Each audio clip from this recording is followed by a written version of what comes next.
Marcus had spent years honing his craft, working tirelessly to perfect his art.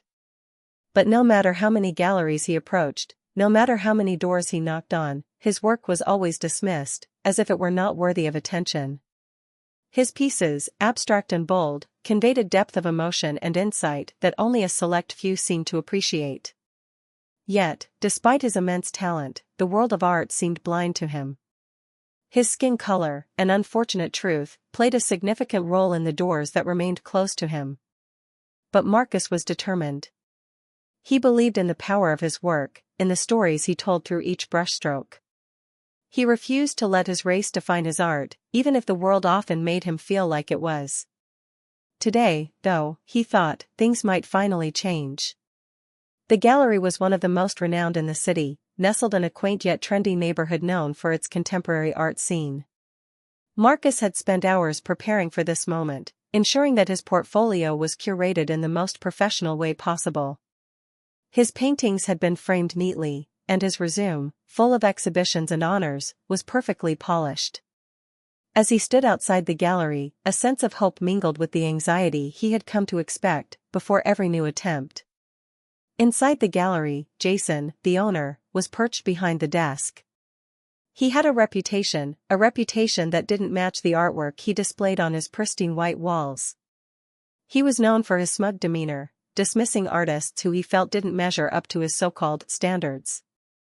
Jason was a man who thought his taste in art made him an authority, someone who could make or break careers with a single glance.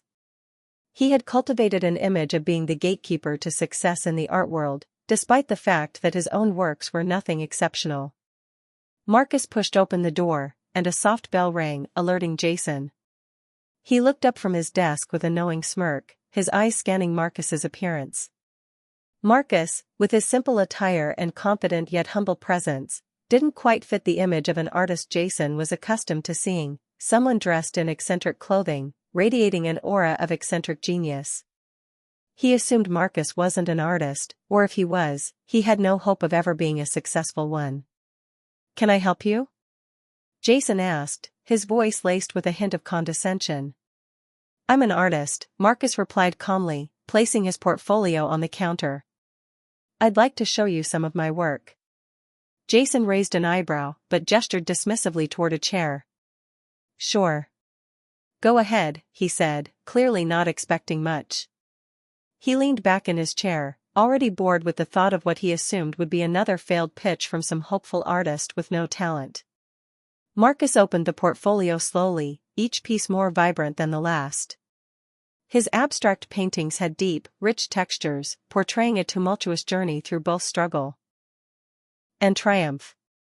He had poured his heart into every brushstroke, and though he could sense Jason's apathy, he still explained his pieces with pride. He talked about the stories behind them, the struggle of being an artist of color in a world that often overlooked him, the symbolism of every color and shape. Yet, as he spoke, Jason's disinterest was palpable. His eyes glazed over, his fingers idly tapping the side of his coffee mug. "So, what do you think?" Marcus asked, trying to hold back the sting of disappointment. He could already sense that Jason wasn't interested in the depth of his work. Jason's eyes lingered on a few of the pieces for a moment before he shrugged. It's fine, I guess," he said. His tone was dismissive, not even making the effort to hide his disinterest. "But you need to understand something. Art isn't just about throwing paint on a canvas. There's a certain look to it, a certain appeal. What you've got here is, well, it's just not going to sell. Nobody wants abstract art that doesn't fit the current trends." He shifted in his chair and looked at Marcus, as though considering something for the first time. "You know, this kind of stuff just doesn't appeal to the mainstream, especially not from someone like you.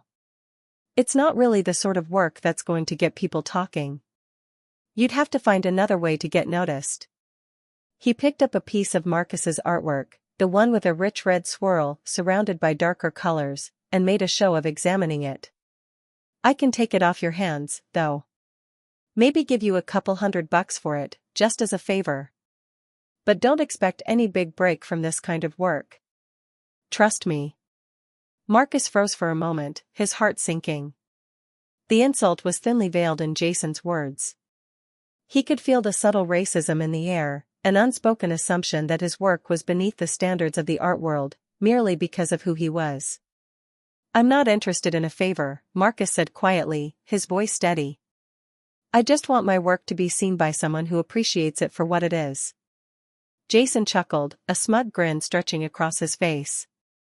"Look, kid, I'm trying to help you. This is a business, and business is about what sells. If you want to be an artist, you need to understand that. You've got to adapt to the market, and this isn't it." With that, Jason stood up, signaling the end of the conversation. He casually walked toward a stack of new art catalogs on the counter, dismissing Marcus as nothing more than a nuisance. Marcus, his hands trembling slightly, packed up his portfolio. He took one last look around the gallery, noting the polished white walls, the carefully curated pieces that, for all their perfection, felt empty to him. He had known, deep down, that Jason would never see the value in his work, but it still hurt. He had put his heart into those pieces, and to have them dismissed so casually was like a punch to the gut. As Marcus walked toward the door, he could hear Jason's voice in the background, continuing to criticize other pieces in the gallery. The words faded as he stepped outside, the cool air hitting his face as he exhaled slowly, trying to hold back the frustration that threatened to boil over. He couldn't help but feel that this was just another chapter in a long list of rejections he had faced in his career. But something inside him refused to give up. He wasn't going to let one man's narrow view of the world define him. Jason hadn't seen it, hadn't even scratched the surface of Marcus's potential. Marcus knew the art world was bigger than this one gallery. But even as he walked away, his resolve hardened, and he couldn't shake the thought that maybe, just maybe, he'd show Jason one day that his work was worth more than a few $100. Little did Jason know, Marcus's art was already worth millions, he just hadn't seen it yet. Marcus walked out of Jason's gallery with the weight of frustration pressing on his chest. It was not just the dismissal of his work that stung, but the subtle, cutting way Jason had belittled him. The way Jason had brushed him off so casually, treating his life's work like it was nothing more than an afterthought. As the door swung closed behind him, Marcus stood still for a moment, the cool air hitting his face, but he could barely feel it. His thoughts were consumed by the bitterness of rejection. He had faced this before. Rejection was nothing new. As a black artist, he had grown accustomed to being overlooked, dismissed, and belittled. The art world, especially in its more elite circles, had a way of making him feel invisible, of reducing him to nothing more than a token or an anomaly, rather than a legitimate creator. The subtle racism was pervasive, often disguised as not being ready or not fitting the current trends. He had spent years submitting his work to galleries, only to receive vague rejections, or worse, no response at all. Marcus couldn't help but replay the scene in his mind. The way Jason had sized him up, assumed he didn't belong, that his work was beneath notice. It wasn't just about the art, Marcus knew that.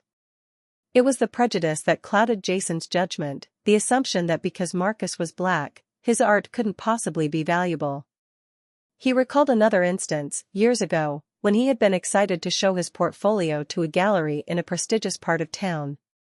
The receptionist had been polite but dismissive, looking him up and down before informing him that they only accepted work from artists who had major credentials. No matter how much Marcus tried to explain his unique vision, his struggles, it never seemed to matter. He'd left that gallery, just as he'd left many others, with his spirit a little more crushed each time. But as the days passed, Marcus had come to realize something important: he wasn't going to let the world of art define him. He knew his worth. He had to. The world would never tell him who he was, and neither would a small-minded gallery owner like Jason. He was an artist. He had a story to tell, and he would keep pushing forward until someone who understood, saw the power in his work.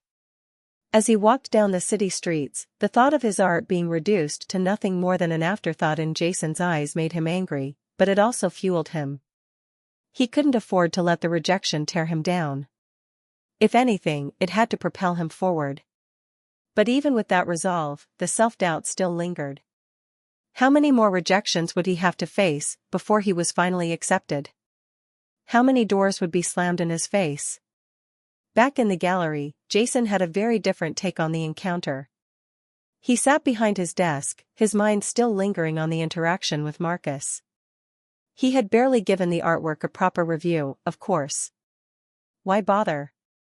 To him, Marcus was just another wannabe artist trying to break into a world that was clearly above him.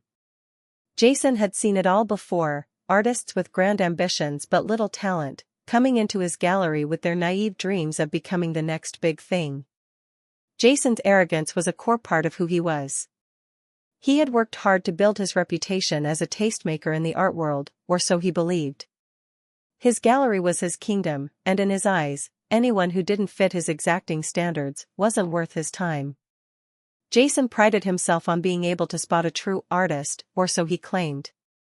But in reality, he was blinded by his own biases. After Marcus left, Jason's smugness only grew. He picked up the phone, dialing a few of his peers in the art world to boast about his latest encounter. "You wouldn't believe this, guys," he chuckled into the receiver. "This guy comes in with this abstract stuff, like, seriously, what was he thinking? I told him flat out, it's just not marketable. I mean, he wanted to sell me his paintings for next to nothing. No real talent there." He didn't even notice how dismissive he sounded. He didn't care. As far as Jason was concerned, his rejection of Marcus was just another victory, another artist who failed to make the cut. "I've got standards, you know," he continued. "I can't just hang anything on the walls. It's got to have the right look, the right appeal. People don't want to buy, well, this." He gestured vaguely to the empty space in front of him as though dismissing the very thought of it. Meanwhile, Marcus's work was being circulated among the right circles. But Jason, in his arrogance, was completely unaware of the rising storm. Days later, Marcus's phone rang. The sound of the vibration broke through the haze of disappointment that had clouded his mind since the gallery visit. He glanced at the screen. An unknown number. Marcus almost didn't answer, thinking it was just another telemarketer or solicitation, but something made him pick it up. "Hello? Is this Marcus Collins?" a voice on the other end asked. "Yes, speaking. This is Eleanor Montgomery, from Montgomery Arts Auctions. We've come across some of your work, and I have to say, it's exactly what we're looking for our upcoming event." Marcus felt his heart skip a beat. "What? I'm sorry, who are you?" "I'm with Montgomery Arts Auctions. We handle high-profile art auctions for major collectors. We've recently been in contact with several of our clients who are interested in your paintings. They're already making moves to purchase some of your works for the upcoming auction. We believe they'll go for millions of dollars, easily." The words hung in the air, surreal and almost too good to be true. Marcus had to blink a few times to process it. This wasn't just an opportunity. This was everything he had worked for. This was validation. His art was valuable, even if the world had ignored it. Even if Jason had laughed at him. "I can't believe it," Marcus whispered, overwhelmed by the news. "But, why me? What's so special about my work?" "Marcus, your style is unique. It speaks to a generation of collectors who are looking for something different, something bold. Your art is already in demand, and we want to make sure it gets the exposure it deserves. We'd love to include your pieces in our next auction." Marcus was still processing the shock, but a spark of hope began to grow in him. Maybe he was finally going to get the recognition he deserved. And as he stood there, holding his phone, he thought back to Jason's words, to the way he had been dismissed like his work was worthless. He felt a quiet sense of triumph rising within him. The tides were changing. Back at Jason's gallery, he remained oblivious to the shift that had just begun. He continued to mock the wannabe artist he had turned away, convinced he had made the right call. What he didn't know was that in just a few weeks, his own reputation was about to be shattered, all because of the arrogance that had blinded him to the value of Marcus's art. As Marcus hung up the phone, a sense of determination washed over him. He had been rejected. He had been belittled. But he was about to show the world, and Jason, that his art was worth more than anyone had ever imagined. The auction room buzzed with the kind of electric energy that only a high-profile art event could generate. People in crisp suits and glamorous dresses wandered through the space, inspecting works by renowned artists that were being sold for millions. Collectors, critics, and investors huddled together in small groups, discussing what they considered to be the next great art piece. It was a room filled with wealth, power, and influence.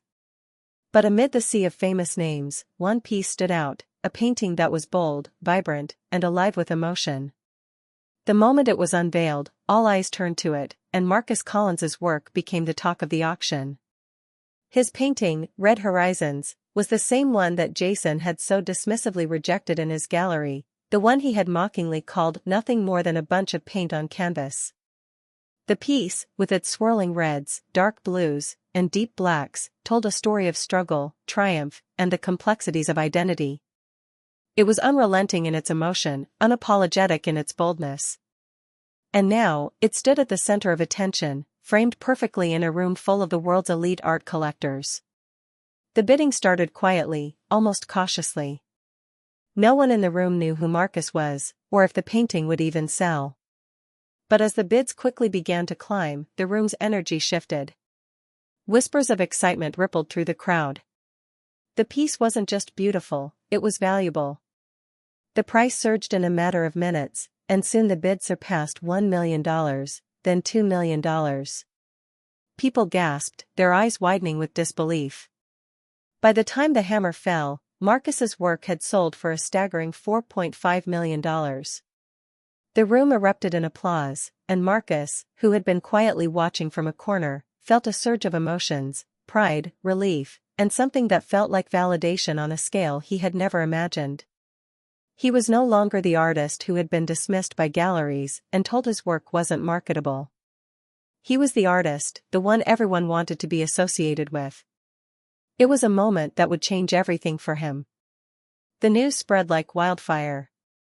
Art magazines, online platforms, and social media were soon filled with stories about the sudden rise of Marcus Collins, the previously unknown black artist who had just shattered records with his $4.5 million painting.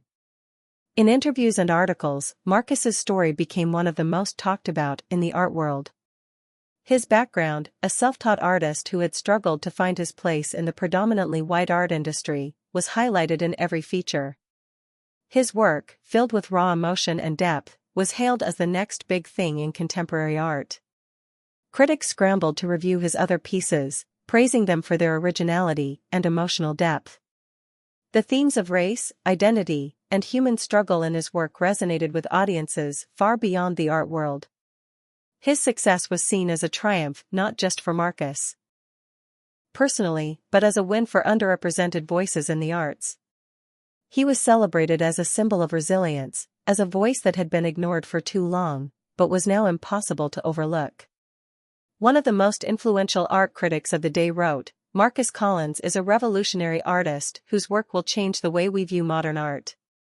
His boldness, his refusal to conform, and the depth of emotion in his pieces is what the art world has needed for decades." Collins is a name we will all be talking about for years to come. Meanwhile, Jason, still running his gallery in the same smug and dismissive manner, remained blissfully ignorant of the seismic shift that was taking place. His gallery still carried works that fit his narrow definition of what art should be, pieces that adhered to the trends he knew best, not realizing that the art world was already leaving him behind. Jason had never heard of Marcus since their last encounter. He continued to tell anyone who would listen how he had turned down a wannabe artist who had no idea what the art market was looking for. His words, meant to be a source of pride, came off as an embarrassing display of ignorance.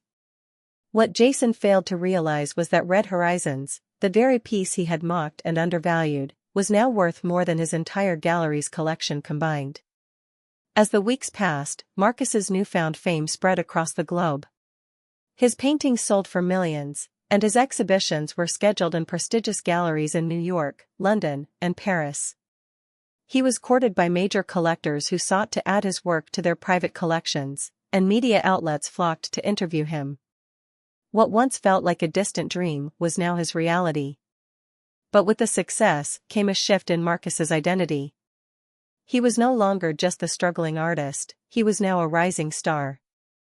The power that came with this success was intoxicating, and it was evident in the way he carried himself. His confidence had grown, and his vision had become sharper. He no longer felt the need to explain himself or apologize for his art. His work spoke for itself. But perhaps the most important change was the way Marcus approached the art world.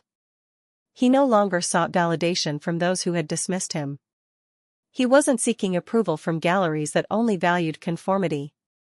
Instead, he surrounded himself with people who believed in his vision and who saw the worth in his unapologetic, boundary-pushing work. He was no longer just an artist, he had become an influencer, a cultural force who would change the landscape of modern art. Jason, however, was stuck in his outdated ways. His gallery, once the hub of art and culture in the city, began to see a steady decline in foot traffic.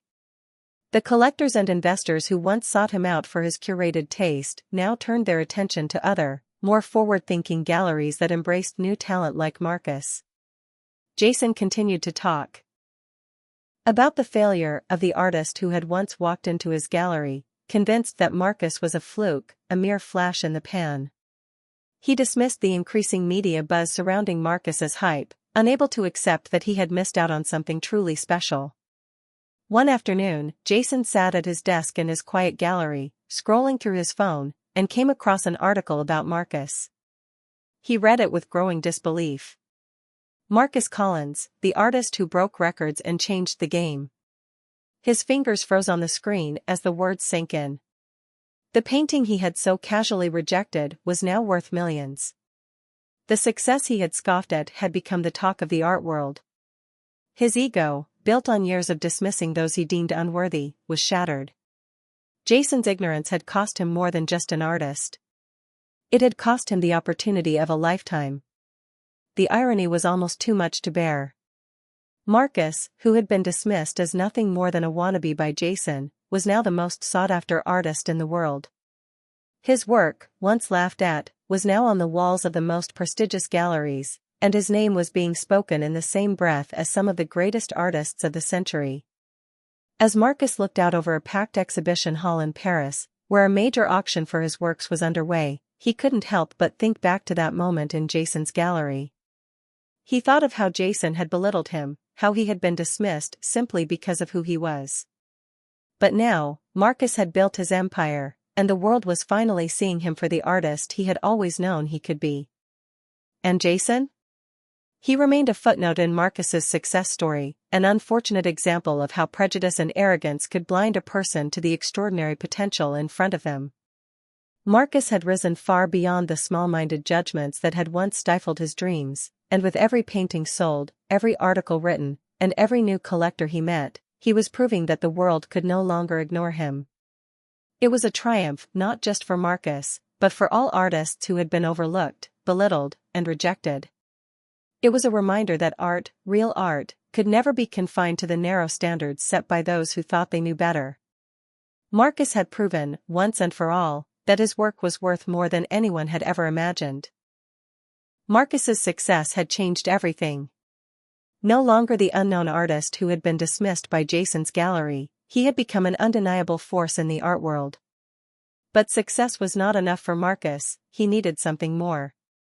He needed to face the man who had rejected him, who had belittled his work and underestimated him based on the color of his skin. Armed with the wealth and fame his art had earned, Marcus decided it was time to return to Jason's gallery.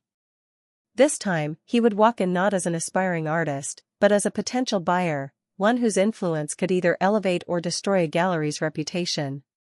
The bell above the door rang as Marcus entered Jason's gallery. Jason, seated behind his desk, looked up briefly, not yet recognizing the tall, confident figure standing in front of him. Marcus, dressed in a sleek suit and exuding a calm authority, stood still for a moment, taking in the art on display. Jason glanced up again, his eyes scanning Marcus's well-groomed appearance. He immediately assumed this was just another art enthusiast, someone who was browsing, with no intention of actually buying. Jason's familiar arrogance crept back into his demeanor. "Good afternoon. Can I help you with something?" Jason asked, his voice polite but dismissive, a tone reserved for people he deemed unimportant. He assumed the man was yet another casual visitor with no eye for serious art. Marcus smiled, a small, knowing smile. "I'm just browsing," he said, his voice calm but with an edge of something more. Jason immediately turned his attention to a new collection of mediocre works he had recently acquired, eager to sell them. "These pieces are new. Very cutting-edge stuff," Jason said, clearly trying to impress. "You know, art isn't just about what's on the canvas, it's about the marketability. I can tell you're someone who knows quality when you see it. This abstract piece here? It's the kind of work that makes a statement. It's bold, it's what people want right now. I think you'll appreciate it." Marcus raised an eyebrow, intrigued by Jason's sudden enthusiasm. "Marketability?" he asked softly. "Interesting." Jason went on to discuss the intricacies of art investment, confident that his sales pitch would land. But Marcus wasn't interested in the pieces Jason had to offer. He wasn't here to buy Jason's art, not yet.